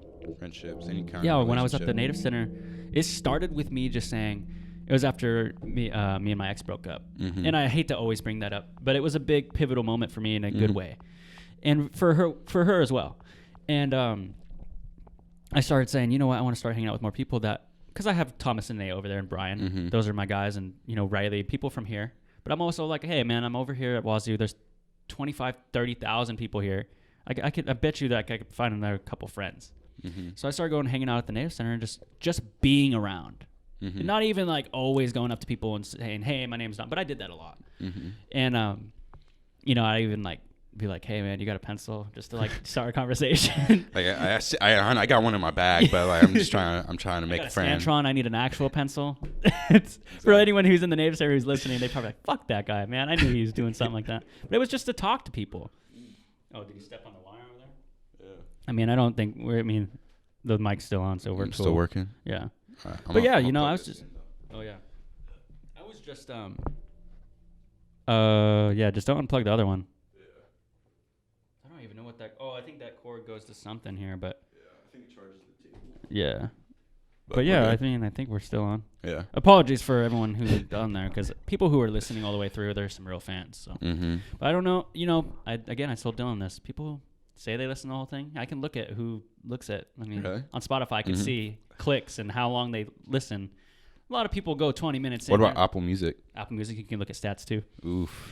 SoundCloud, you can't. But back to where I was, you know, just being around is really cool. And even I've had some partners just in like microeconomics. His name. I don't really want to know if he would mind if I said his name, but his name starts with a B. I'll just say that. And he was really awesome, and you know we're really good friends just from us sitting next to each other in microeconomics. Like we play ball together in Pullman, and like it's cool how like just little things like that happen. And like here when I was at EVCC, like I met a girl and it was just like hella cool just because we sat next to each other. Or like it's just little blossoms can happen like that. But also I've met a lot of people who I've never even talked to since whatever. Yeah. But it's just like first day, like there was this guy named Paul I met at class, and we like the way like I just bring like a little bag of food with me every day, and it's like a big bag because like everything I buy for like snacks at school is like Costco size. So like And you're always eating a lot too, like I me. come with like, I come with family size stuff to share, and so Yeah. like whenever I'm at school, I just like plop it in front of me. I'm like, hey, you guys can have it, like whatever. Like I don't care. Like I need to finish this before it goes bad. So like eat it. I need help.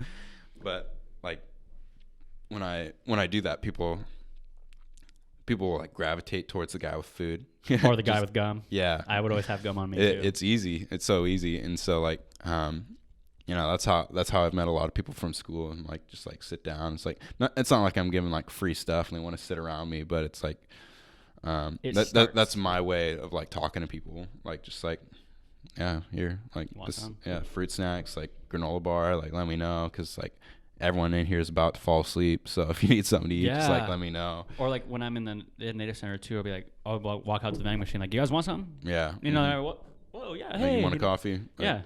And it's like, you don't, it's like, I'm not doing it to like flirt with them or like, you know, just anything. It's just like, just being kind. And that's another thing too. A lot of people think just being kind is like flirting, but there's a line. There is a line. But then at the same time, it's like, hey, I'm just trying to be cool. Like, I just want to have friends, more friends. I'm not trying to be like, I have no friends. Yeah, you know? Yeah. But it's like when you have friends like at every location you're usually at, it's makes life so much more fun. Thomas, when I first moved to Pullman, so Thomas was there a whole year. Yeah. Is that still moving? Okay. Yeah. Because I went to the smaller school, so like I knew a lot more people hands-on and more like, you know, just a lot more people. Yeah. Like people from the city, and like they all work places and all like that. And like I remember we went like 3 places, and I knew someone everywhere. And he's like, dude, I've been here a whole year, and you've been here what, a month? You have a girlfriend, and you have more friends than me. What the heck? I was like, dude, I have gum in my pocket. Yeah, exactly. It's a gum, man. 5 gum. Yeah, 15 friends right there. Yeah, 15. Yeah, like, oh, you want one? You want one? It's like, man. But sometimes like I don't know why, but it kind of depends on the class. Like if I like the class and like the teacher, the professor, like I'll be a little bit more like outspoken. Like I'll say more things. Oh yeah, me too. And like especially with the people around me. Like if it's like a weird subject or like something I like have to focus on to understand, I'm not talking to anyone. Math, I'm like, like no gum for you, dog. I gotta focus. Yeah. Like but like some classes, like when you group up with other people. Oh yeah. Like that guy Paul I met, you know, we'd talk about like school, like growing up and like things just like in the 5 minutes we had before class. And like other groups, like this spring quarter was the first time I actually had to work with like a group all the way through. So that's cool. It was fun to like just talk to people, and then like I ended up going to like Silverwood with them and like traveling with them, and you know, it's just fun to like just meet people like so like who are going through the same things you're going through. Yeah, and they're in the same environment. Yeah. Like but then there's the friends that like we have. Yeah. Like then there's the people who you're like, all right, these are the people I'd like die for. Like that's like our group. Like our Ride or 6 dies. Yeah, like and then the thing is with us is like, yeah, we bullshit each other like, oh, you never like come around, but there's always that we could not see each other for a year and we would all still be come just back as and close. like, yeah, like, hey, what music you listen to? And, yeah, that's like super casual. Yeah, like I love that about our friend group. You know, and I'm sure everyone out there has a friend group like that where they have their, you know, their pivotal friends, and then you have your outside friends that, you know, maybe are going through the same path you are. Yeah. And there's nothing like, because, you know, in our friend group we have a pilot, we have a veterinarian, we have a native guy, we have you at UW, we have Nate who's a video, like we have so many different paths, and like we all have a familiarity together, but then it's cool like how we all kind of have our own like outlook, and it makes our friend group look fucking cool. Yeah, you ask me. Definitely. Except for one of them taking their damn sticker off. Yeah, he's going nowhere after that one. His life just starts. Yeah, downhill. I swear to you. Nate wants to design a new one. That's what I think it is too. Okay. Which I'm cool with, because I mean, if it got smaller, I'd be fine with that. Yeah. If Nate, I mean, it would be cool if Nate made one. But then there's some biters, man. There's some people rocking the ghost sticker now on the I know. Yeah, they're trying to fit in. Man, get out of here. Yeah, man. If I see another person bite up the goat logo, I know. I can't say I made that logo, but we out there repping. I got it on both my cars. I got the UW sticker and the goat sticker. Yeah. Like both my cars, same position. Dude, I want to get like some DJP patches for everyone who comes on the show. Yeah. So you could just like patch it to like a leather Coat jacket. or something? I think it would be cool. Yeah, dude. Or a weekly take one.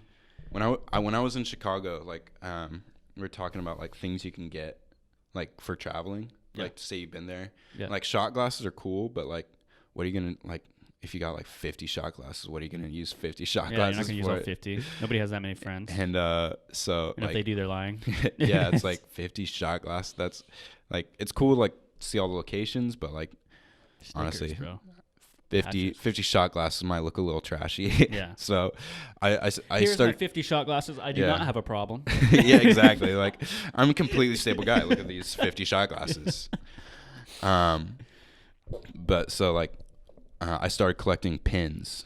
Pins. So I'm gonna wow, that's cool. So I was like Chicago, Illinois. Like what is the most Chicago pin I can get? And so I got Wrigley Field. Oh, that is the most with a red sign, and I think like if I get like a, I don't know, like a map, like I'll just pin like a little, like every city or like a big, place I go, like a big map. board. Yeah.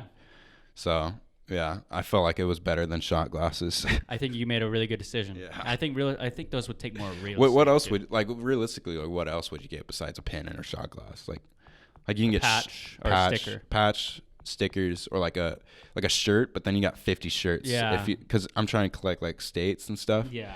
So like, what am I gonna do with Photos, 50 shirts? But then you could take multiple photos. Like I've seen this one person who made like a map and they like cut every photo into the state of the shape. Oh, but then I looked pretty at it dope. like, well, what about when you're in like Maine, like or like Massachusetts? It's like this big. What are you gonna have your eyeball? You know, like super small picture, just yeah. You know, but like then you look at Montana, you have like a whole big ass bro. Texas pic. or dude, I really, you know what we should go, because I really want to start going on trips this year. Because I've been saving up and I've been waiting. Like I really want to go with you to Vegas, and I actually in like 9 days I want to go to Theo Von in Vegas.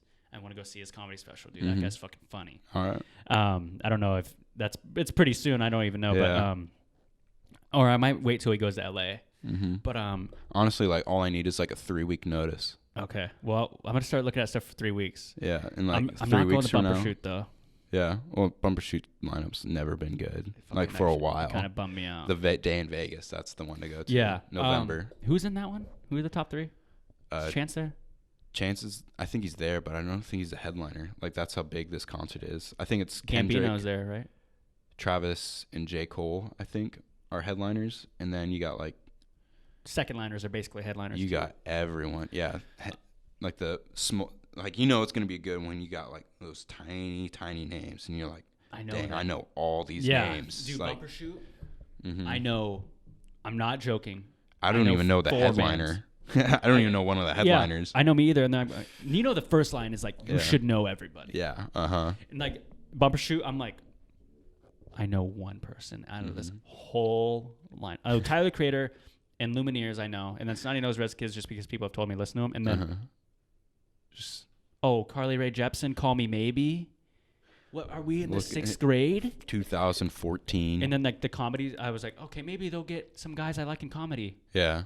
Nobody. No one. No heads. So, but no, where I really want to go, I'm not a Packer fan, but I really want to see a game in Lambeau with Aaron Rodgers. And I would love to see it against the Bears. Like, I really, like... For sure. I really want to see that game. And then me and Nate want to go to you should come with us to the Raven Seahawks game. We're thinking about getting tickets. Like, not like good tickets go on sale, but... I think tickets just went on sale. Okay. I want to go one of those. What's next? I really want to see New York. I actually want to go meet Maddox down in LA. He told me I could come say what up to him. Yeah, if you could bring a friend, like I'm down. Man. Yeah, I think it would be really fun. I just want to go somewhere. I want to go to Maui again. Traveling is major key. Yeah, honestly, like my mom. She like my mom, she's what, like after your mom travels everywhere, dude. 2016 inauguration, she was like, I'm leaving. She actually left. She left for a whole month, and she's like, I can't deal with this. And then she went to Southeast Asia for a whole month, and like I'd occasionally get a picture from her, like because Wi-Fi, Wi-Fi, or like she paid for data, but it's like it's not cheap. And so she'd send like a little picture every now and then. It's like, oh, here's an elephant like right outside my hotel room, and I'm like, I want to see an elephant right outside my hotel room. Super jealous. Costco, right? Yeah. And so I'm just like working my 9 to 5 and sitting in my truck, and so yeah, definitely. Like, I know, like, I'm in school and stuff, and like, but you know, I'm very blessed because I get like financial aid, and so, and like scholarships that I've applied to. Fuck yeah, those are key. So, you know, I'm gonna graduate with like no debt. Same. And so, you know, super blessed, super fortunate for that. And so all the money I make from working while going to school is for me. For you. Like, so I could get my car. I can do these things. Like, you know, like, I'm not trying to brag, but like about the things in my life, but you know, like, I've worked for my stuff, and you know, it feels good. And so like now, like, I got stuff saved up, you know, like, I'm going to use it on me. Like, I'm going to travel. Like, I'm going to do these things. Like, I've invested in like things that I believe in. Yeah. And like, so like, I'm just going to let that keep growing. You know, Costco is like great investment, by the way. Yeah. But like, you know me, like, I love all that stuff. Yeah. Like, I love investing and watching that stuff grow. But you know, traveling is like what I'm primarily focused on. So Chicago, like, I'm going to Japan for 2 weeks. Yeah, you told me about that. Vegas, just to like go to the concert. Dude, for a few days. I love Vegas. Even though I'm not that guy, it's still fun. Yeah. The like, architecture there is fucking cool. Yeah, definitely. So like, I've never been there, so you know, I'm pumped. Oh, it's like, wow. What? So like, yeah, some people go for their 21st, but you know, like, I'm not like a crazy drinker, partier. Pretty social. But like, pretty social drinker. And yeah, so it's gonna be fun, man. It's gonna be fun. Squade takes Vegas, man. We got to do that one day too. Mm-hmm. I want to do something with our friends, but it's like, again, we're getting old to that point where it's like, we're all doing something. It's it's that, and people in our group sometimes just don't want to do it. Mm-hmm. Nate, I don't think Nate wants to go to Vegas. Some people, like, I don't blame him. Like, when I first was like started paying for my own trips, like, I was like, was it worth it? Like, did I have enough fun? But after like honestly, like, I've learned so much while traveling. Like, I talk to people, like, and I didn't anticipate to learn like tax loopholes when I'm in Hawaii. Yeah. But you know, I did. Yeah. And so like, I can apply like certain things to like in San Fran, like working with like corporate, like people in Adidas corporate, like, you know, some people are just like so smart, and like just being in like their bubble for like just a few days, you can pick up a thing or two if you're listening to the right people. And like, that's what makes traveling worth it for me. Like, the relationships you build and like the things you can learn, like, you're not going to learn at school. Even the Uber stories. Mm-hmm. Yeah, well, yeah. You know, like some of my Uber taxi drivers, stories, yeah. There's some cool people. Yeah. Like, we took the CTA in Chicago, like public transportation, which is fine. Like, I like doing that, like public transportation, just see what it's like, you know, try, you know, when you're not from there, kind of try like local kind of, but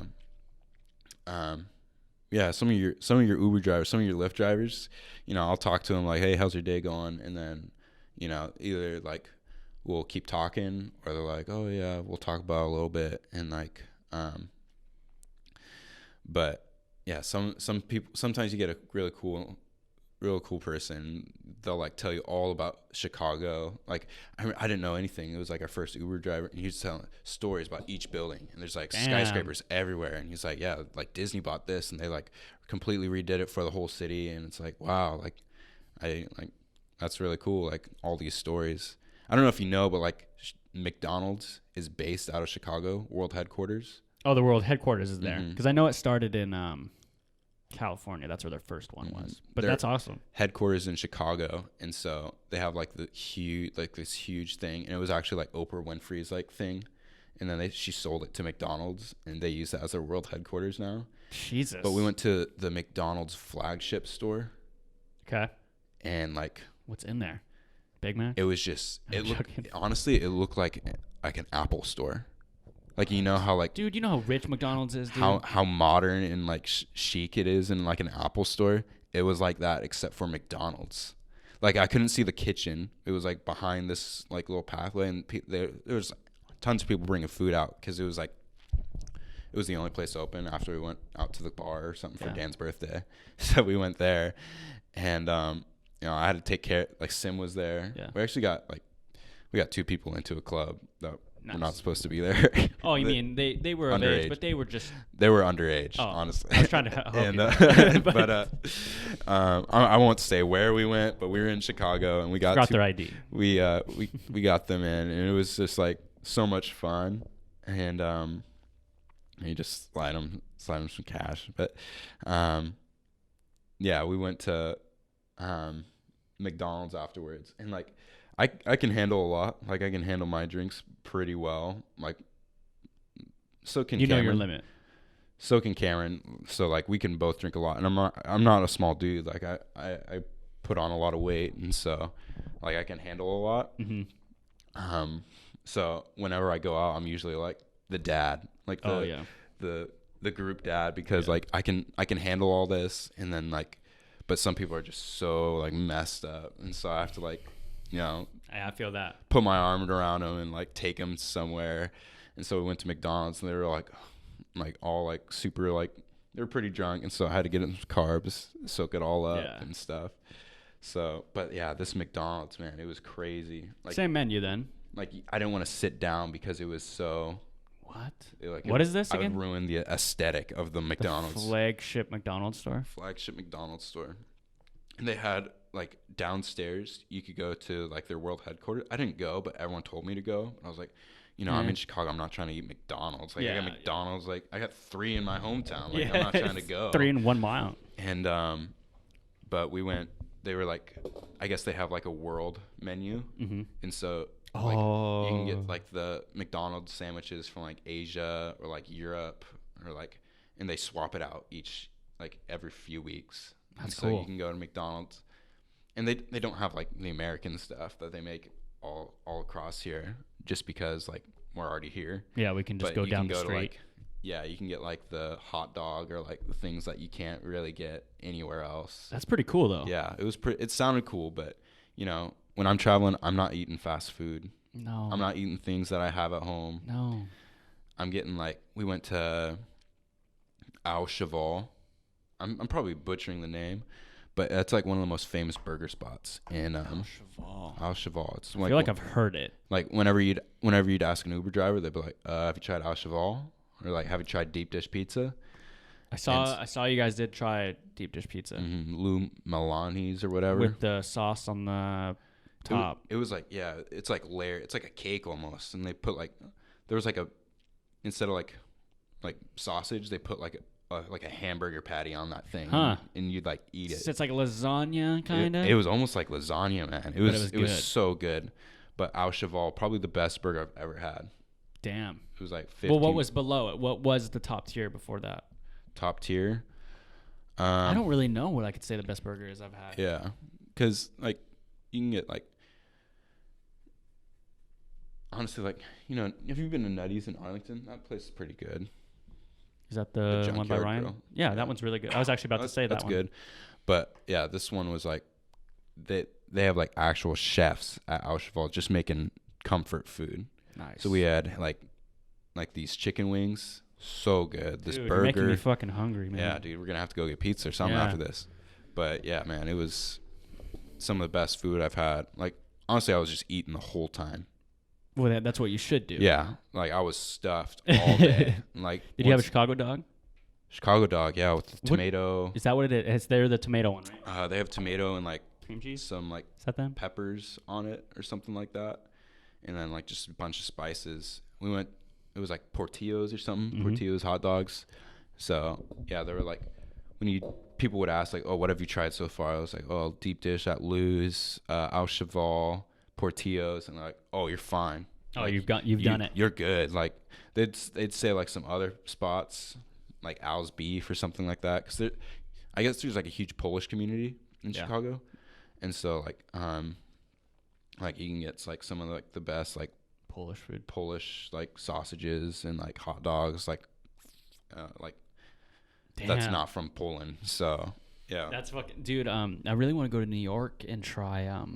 There's this deli. I don't remember what the fucking name was, but it looked fucking good. Adam Richman went there, and dude, food is one of those things that it really can speak to you. And it's one of those things you'll never forget. Again, it's like a taste.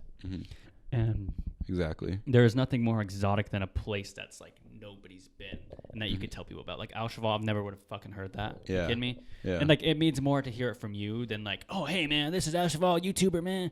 You know, like I don't fucking care about that guy. Like, you know, to see you say like, wow, this is what I experienced. Like, whoa, that's cool. Like best burger, man. And when I tell people like, man, I went to, they actually have had a good burger over when we went in Montana. But to hear people's experiences and is the reason why I do this. You know, it's the reason why, you know, I get up in the morning and like, because when you texted me, I was like, fuck, man, because I almost went back to bed. And I was like, oh, and then I heard the phone ring. I was like, that's got to be Brock. And then you're like, all right, right now? I was like, fuck yeah. So I got up and I got to, you know, we've been actually, this has been due for a long time. Just work, schedule. Yeah, like man, it's just been school. It's been busy, man. Dude, when this gets posted, man, I know a lot of people are excited for Colin's, and I know a lot of people will be excited to see yours because I'm gonna put I'll do the edit today of the thumbnail. Yeah. Because I just started. Yesterday was the first thumbnail I did, like the one I did for Colin, where it actually kind of looks like, oh wow, this actually kind of looks like professional. Legit. Yeah. Yeah, I saw that. It looked good. Yeah. So like today, I'm gonna do that, and I'll post it on my Insta. People will be like, fuck yeah, Brock Carter, what? What's Brock Carter gonna say, man? He's gonna talk about his shoes? Yeah. He's gonna talk about what he got yoked in high school? Skinny Brock to bulk Brock? Is that what we're gonna hear? That was a transformation. What was that? My high school days. Yeah, so you're a skinny guy. So I'm kind of still skinny. I started working out a little bit, but I need to take it a little more serious. What are we looking at? So it was like, yeah. So like you saw me in middle school, Mr. Like K. that's when I started putting on weight. Yeah. Like not the right kind of weight either. Dude, we had salt. Dude, we had teas, Little Caesars, and brisk teas every day. What do you think? We're gonna get fat. That was middle school. With cheesy bread and crazy bread, bro. Sorry to interrupt. Like kings. We'd scrounge for change, dude. Yeah, and so after that, it was like in high school, freshman year, I was like getting in the car with Cameron, and I was getting out, and I was like struggling. Like I was like struggling to get out of the car at like 14 years old. I was like, oh my God, like I got to start running or something.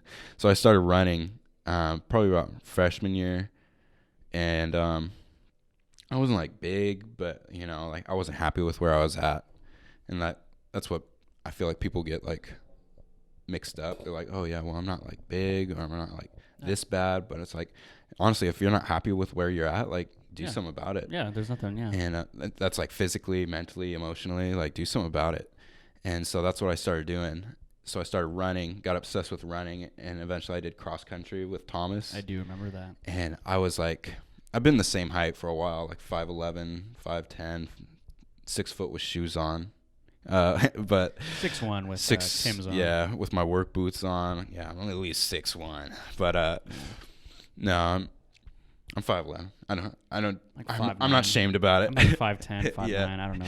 And I mean, 6'4". But so like with shoes on. But I was like 130, 135. Mm-hmm. I got down to really low, and people see pictures of me and are like, "Wow, you're like so thin."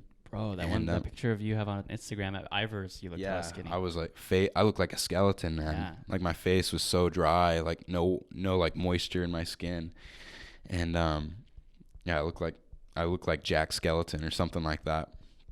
And then I was like looking at myself, like I felt super light, like wind would knock me over, and so like then I started like hitting the weights and stuff like that, and got obsessed with that, and like. I was like, oh yeah, maybe like I could be a personal trainer or like something like that. Like I saw a feature with it, and then you did nutrition too. I did nutrition, and then I started taking like all these biology classes in college, just like not because like I needed it to graduate, just because I was interested in it. That's what you should do in college. And so yeah, I got hooked, and then I reached like right now I'm at like 200 pounds. So, like I put on 70 pounds and like that. From college or from like junior year, senior year of high school to now, which is like almost 4 years. Yeah. Which is weird to think about. It's a grind, dude. Yeah. It's a progress. And so, I did get like super unhealthy addicted to it though. Nothing wrong with that. Like body dysmorphia, cause like my arms weren't big, or like my legs looked like disproportionate or something like that. But now I'm at a good spot. I went to Chicago and didn't count. I haven't counted calories or anything like that.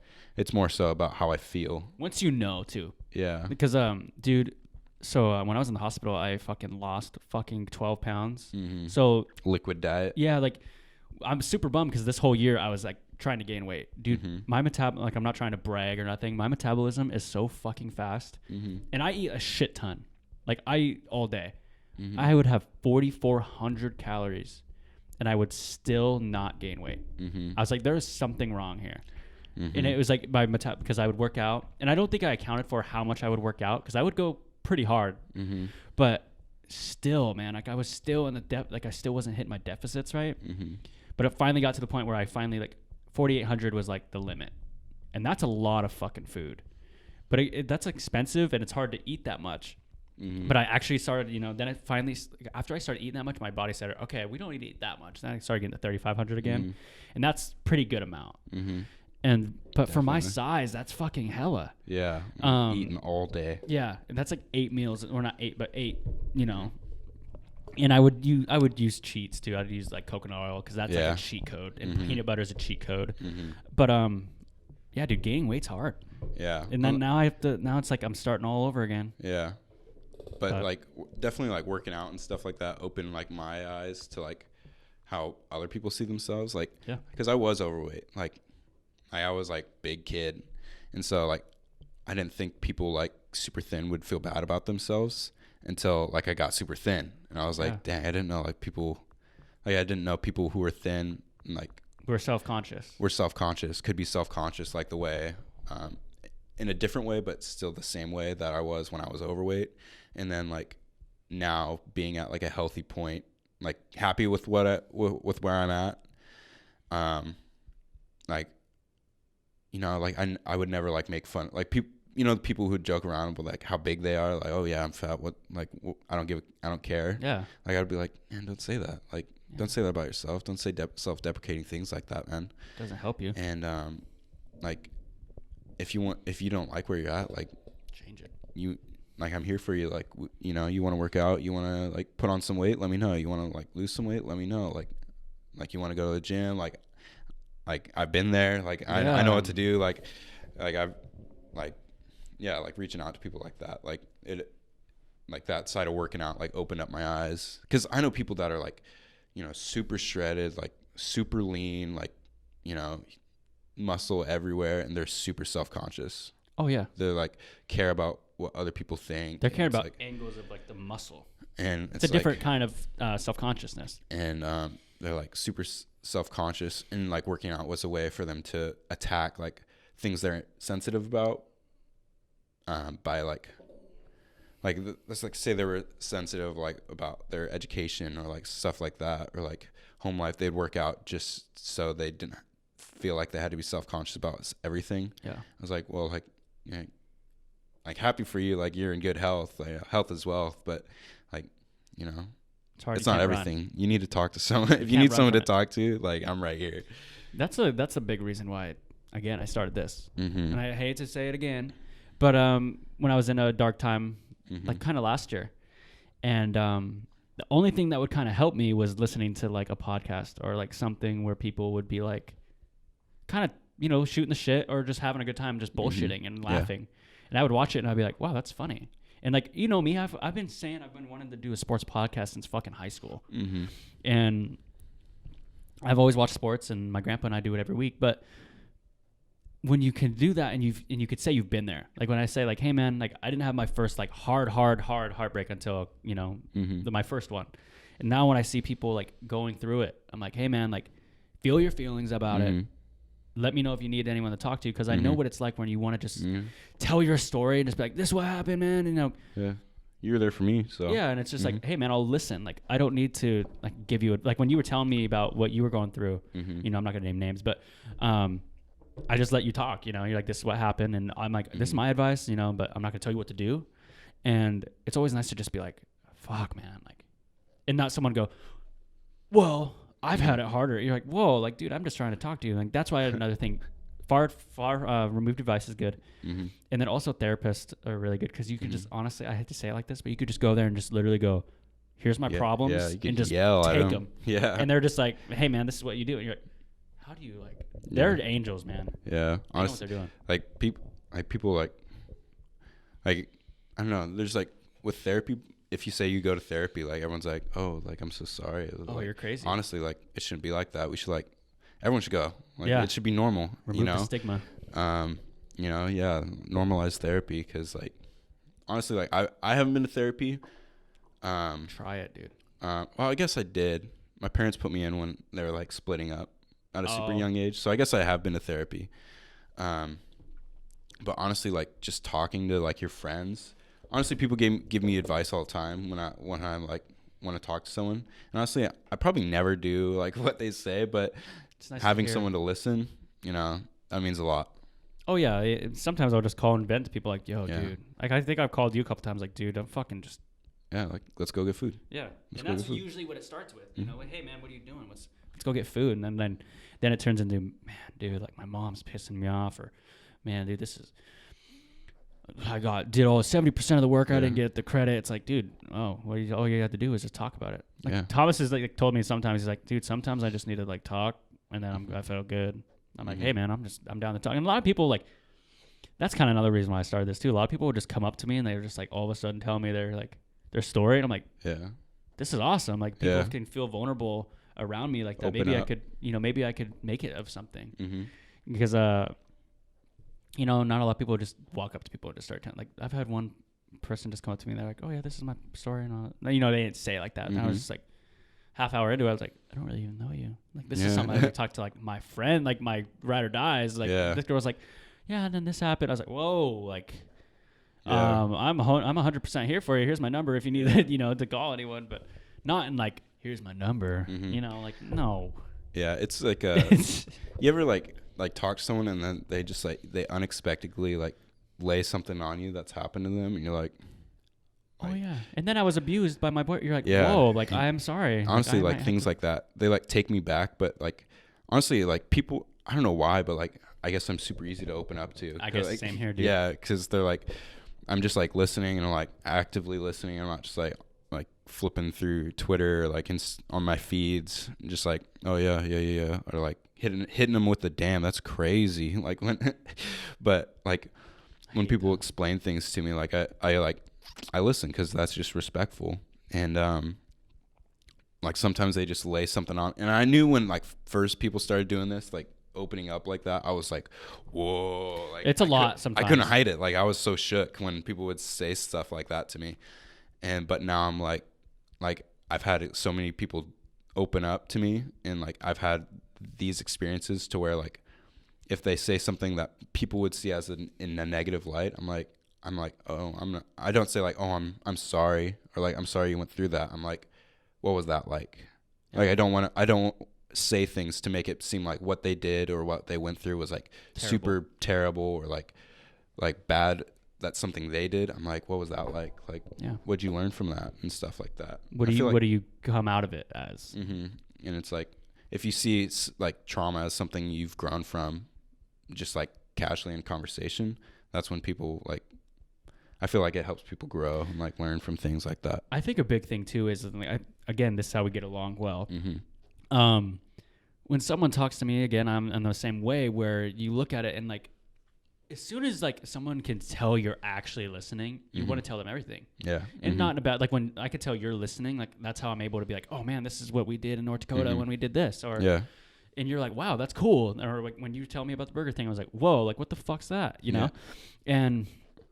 But dude, and here's another thing too. And I don't know if I've said this out loud or I've said this, because I when I'm in my car, I'm like, I talk like I'm on the podcast sometimes. It's fucking weird. But actually, it's not fucking weird. Yeah. I do this for a fucking living. People do like weird things. Sometimes I drive and don't even listen to music. Yeah. Like, I'm just like there thinking in my head. And I get to where I was. I'm like, damn, that was like an hour drive and I didn't listen to music. Yeah. So, but the thing is that there's some people in the world that are on the borderline of ending their life, or life. And you listening to them that day could be the pivotal point of them saying, wow, someone does listen. Someone does care. Even if you don't know them, it could be like the barista saying, have a nice day. And you're like, oh, you too, you look, really nice today. And maybe that day they was like, she wanted to end it because nobody's acknowledged her. And things can, if you're just fucking nice and just don't listen. I'm not saying you have to listen to every person's problem who comes up to you, but be genuine. Be genuine, man. And just it's not hard to just say like, how was that? And I get like if someone's telling you about their boyfriend problems or girlfriend problems, you're just like, I get it. Yeah. Honestly, when things like that come up, I'm just listening. Like, I'll just listen. I'm not gonna give you advice, but I'll just listen. Yeah. I don't want my advice to not work. I don't want you to take my advice. When someone gives you advice, you're like, but I don't know. So you're safe if it doesn't work. But that's just me. So like, you do you. Yeah. So man, if you jump off the cliff and you get hurt, I mean, it didn't hurt me, but I don't know. But yeah. Well, man, it's been an hour 50, man, and I'm getting pretty hungry here. But you got anything what you want to tell people? Your last message on where could people find you, bro? Probably at work. At they Costco. can find me at work.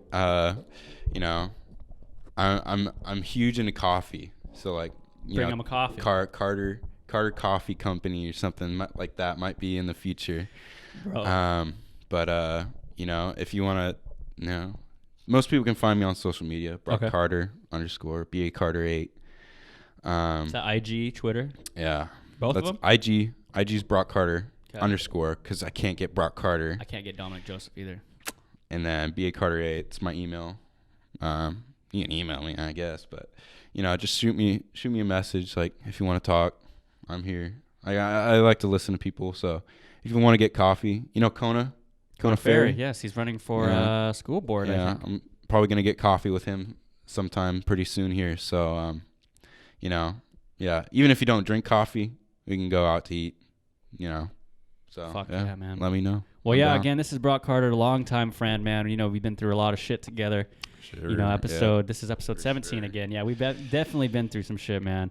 And we've also had very good times. And when I say shit, I don't mean it's in a bad thing. Yeah, not between us, but like things we've done, had to experience. Yeah, and that it wouldn't be something without. And it's gonna be a great episode. I think people are gonna be really excited to hear your voice, man. Again, episode 17 with Brock Carter. Yeah. Everyone have a great day. Yeah, peace. Hey yo, finally got that done. We do weekly take 2. Yeah, I mean I'm down.